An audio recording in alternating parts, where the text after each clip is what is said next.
સૌથી પહેલા દોસ્તો આપણે વાત કરીએ તો ડીપ ડિપ્રેશનને લઈને મોટી અપડેટ મળી આવી છે તો 24 કલાક હજુ પણ સાવધાન રહેજો। તો ગુજરાતમાં વાવાઝોડાના ખતરા વચ્ચે મોટા સમાચાર સામે આવ્યા હતા। ત્યારે હવામાન નિષ્ણાંત પરેશ ગૌસ્વામીએ આગાહી કરી છે અને જણાવ્યું હતું કે કચ્છ ઉપર સ્થિર થયેલું ડીપ ડિપ્રેશન આગળ વધી ગયું છે।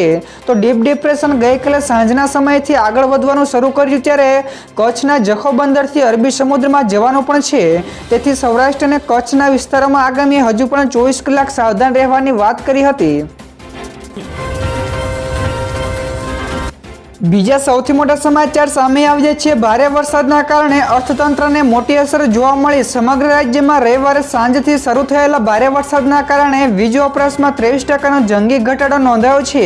ત્યારે આ 5 દિવસમાં સરેરાશ દૈનિક 6 કરોડ વીજ યુનિટો વપરાશ ઘટ્યો છે, જે ચોમાસાની સિઝનમાં પ્રથમ વખત છે। તો જેની પાછળ રહેણાંક ક્ષેત્રોમાં પાણીનો ભરાવો જવાબદાર છે, જેનાથી અર્થતંત્રમાં અને રોજગારીને મોટો ફટકો પડી રહ્યો છે। તો દોસ્તો, તમારા વિસ્તારમાં પણ વીજ પુરવઠો ખોરવાયો હતો કે નહીં, ફટાફટ નીચે કોમેન્ટમાં જણાવજો।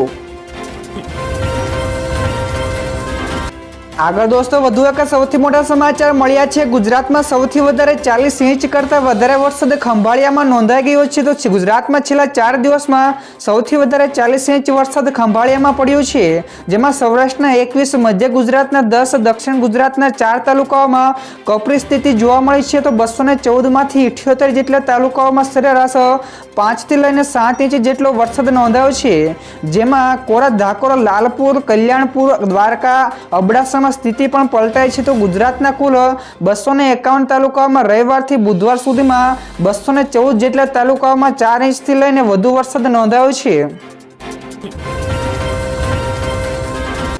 તો દોસ્તો બીજા સૌથી અગત્યના સમાચાર, ગણેશ ઉત્સવ ઉપર 342 જેટલી ગણપતિ સ્પેશિયલ ટ્રેનો દોડાવવામાં આવશે। તો કેન્દ્રીય રેલવે મંત્રી અશ્વિની વૈષ્ણવે ગણેશ ચતુર્થીના અવસર ઉપર 342 જેટલી સ્પેશિયલ ટ્રેનો દોડાવવાની જાહેરાત કરી છે। તો 7મી સપ્ટેમ્બરથી શરૂ થતા ગણપતિ ઉત્સવના અવસર ઉપર આ વિશેષ ટ્રેનોનું સંચાલન કરાશે। તો ગણપતિના તહેવાર નિમિત્તે મુંબઈથી મોટી સંખ્યામાં લોકો કોંકણ જાય છે, જેના કારણે વધારાની ટ્રેનોની સેવા જરૂર પડે છે। તો ભીડને જોતા રેલવે આ ટ્રેનોની સંખ્યા વધારીને 342 જેટલો કરવાનો નિર્ણય લીધો છે। ત્યાર પછી દોસ્તો આગળ વધુ એક સૌથી મહત્વપૂર્ણ સમાચાર મળ્યા છે। આખરે વાવાઝોડાનો ખતરો ટળ્યો છે। જ્યાં દોસ્તો વિન્ડી વેબસાઇટ પ્રમાણે કચ્છને સ્પર્શીને વાવાઝોડું આગળ નીકળી ગયું છે। ગુજરાતના માથે મંડરાયેલો વાવાઝોડાનો ખતરો હવે ટળી ગયો હોય તેવું લાગી રહ્યું છે। તો આસના નામના આ વાવાઝોડું રાજ્યની મુશ્કેલી વધારે તેવું હતું, પરંતુ ઉલ્લેખનીય છે કે ગત રાત્રિથી વાવાઝોડું 10 કિલોમીટર પ્રતિ કલાકથી વધારાની ઝડપે આગળ વધ્યું છે, તે ઓમાન તરફ ફંટાઈ ગયું છે। ત્યારબાદના દોસ્તો બીજા સૌથી મોટા સમાચાર સામે આવ્યા છે। ગરીબોને મળશે આવાસ, તો સર્વે શરૂ કરવામાં આવ્યો છે। તો દેશમાં ઘર વિહોણા લોકો માટે ખૂબ જ સારા સમાચાર મળી આવ્યા છે। તો વર્ષ 2024-25 થી લઈને વર્ષ 2028-29 દરમિયાન પ્રધાનમંત્રી આવાસ યોજનાના ગ્રામ્યમાં યોજનાના અમલીકરણ સંદર્ભે પંચાયત અને ગ્રામ્ય વિકાસ દ્વારા તમામ જિલ્લા પંચાયતોના મુખ્ય કાર્યકારી અધિકારીઓને સર્વે કરવાની સૂચનાઓ આપી છે। તો વિકાસ કમિશનરે પણ તમામ સીઈઓ અને પીએમ આવાસ યોજનાની ગ્રામીણ પ્લસની યાદીનો સર્વે કરવા માટે પણ દરેક જિલ્લા અને પંચાયતમાં સર્વેયરોની નોંધણી કરવાનું પણ જણાવ્યું છે। તો દોસ્તો ફટાફટ આ સિવાયના બીજા સમાચારની આગળ વાત કરવામાં આવે તો ચાલુ નાણાકીય વર્ષની જીડીપીમાં થયો ઘટાડો। જી હા દોસ્તો, ચાલુ નાણાકીય વર્ષની જીડીપીમાં ઘટાડો નોંધાયો છે। તો નાણાકીય વર્ષ 2024 અને 25માં એપ્રિલથી લઈને જૂન મહિનાના પ્રથમ ત્રિમાસિક ગાળામાં જીડીપી 6.7% રહી હતી, જે ગયા નાણાકીય વર્ષના સમાન ક્વાર્ટરમાં 7.8% હતો। તો banking sector regulator reserve bank of ઇન્ડિયાએ ચાલુ વર્ષના પ્રથમ ક્વાર્ટરમાં જીડીપી 7.1% રહેવાનો પણ અંદાજ મૂક્યો હતો। ત્યાર પછી દોસ્તો બીજા સૌથી મહત્વપૂર્ણ સમાચાર મળ્યા છે। ગુજરાતમાં ગત દિવસો દરમિયાન વરસી રહેલા ધોધમાર વરસાદનું છેલ્લા 2 દિવસથી જોર ઘટી ગયું છે, પરંતુ કચ્છ તેમજ પશ્ચિમ સૌરાષ્ટ્રમાં મોરબી, જામનગર અને દેવભૂમિ દ્વારકામાં આજે પણ ભારે પવન સાથે વરસાદની આગાહી ભારતીય હવામાન વિભાગ દ્વારા કરવામાં આવી છે। તો રાજ્યમાં છેલ્લા 24 કલાક દરમિયાન કચ્છના માંડવી તાલુકામાં સૌથી વધારે 15 ઇંચ કરતાં પણ વધારે વરસાદ વરસ્યો છે, જ્યારે સમગ્ર કચ્છ જિલ્લામાં સરેરાશ છેલ્લા 24 કલાકમાં 4 ઇંચ કરતાં વધારે વરસાદ તેમજ દેવભૂમિ દ્વારકા જિલ્લામાં 2 ઇંચથી વધુ વરસાદ નોંધાયો છે, તો અન્ય તમામ જિલ્લાઓમાં સરેરાશ 1 ઇંચ કરતાં પણ ઓછો વરસાદ થયો છે. ત્યારબાદના દોસ્તો આગળના બીજા સૌથી અગત્યના સમાચાર આફતમાં અવસર. જ્યાં દોસ્તો વડોદરામાં સફાઈના નામે કૌભાંડ સામે આવ્યું છે. જ્યાં દોસ્તો વડોદરામાં પૂરના પાણી ઓસર્યા બાદ હવે સફાઈ કામગીરી શરૂ થઈ છે. તો અમદાવાદ અને સુરતની ટીમો વડોદરામાં સફાઈ માટે આવશે તેવી વાત હતી. જો કે કોન્ટ્રાક્ટરોએ આ આફતમાં પણ અવસરો શોધ્યો છે. તો મીડિયા રિપોર્ટ્સ પ્રમાણે વડોદરામાં સફાઈના નામે કૌભાંડ સામે આવ્યું છે. તો વડોદરાના જ લોકોએ એએમસીના જેકેટ પહેરાવીને કામે લગાડ્યા છે, જેનો રિપોર્ટ પણ સામે આવ્યા બાદ અનેક સવાલો પણ ઉભા થયા હતા. તો દોસ્તો ઝડપથી આ સિવાયના બીજા સમાચારની આગળ વાત કરવામાં આવે તો પીએમ મોદી બ્રુનેઈ અને સિંગાપોરના પ્રવાસે જશે. જ્યાં દોસ્તો વડાપ્રધાન નરેન્દ્ર મોદી સપ્ટેમ્બરના પહેલા અઠવાડિયામાં ફરી એક વખત વિદેશ પ્રવાસ ઉપર જવાના છે. તો પીએમ મોદી 3 અને 4 સપ્ટેમ્બરે બ્રુનેઈ દેશની મુલાકાત લેશે. તો નરેન્દ્ર મોદી પહેલા ભારતીય વડાપ્રધાન હશે જે બ્રુનેઈની મુલાકાતે જશે. તો બ્રુનેઈ બાદ પીએમ મોદી 4 અને 5 સપ્ટેમ્બરે સિંગાપોરની પણ મુલાકાત લેશે.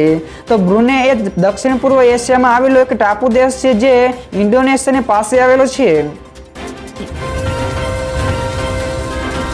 ત્યાર પછી દોસ્તો બીજા સૌથી મહત્વપૂર્ણ સમાચાર સામે આવ્યા છે. હવે લગ્ન માટે 18 નહીં પરંતુ 21 વર્ષ જરૂરી છે, તો બિલ થયું પસાર. જ્યાં દોસ્તો હિમાચલ પ્રદેશની છોકરીઓ માટે લગ્નની વય મર્યાદા 18 થી વધારીને 21 વર્ષનું કરનારું પ્રથમ રાજ્ય બની ગયું છે.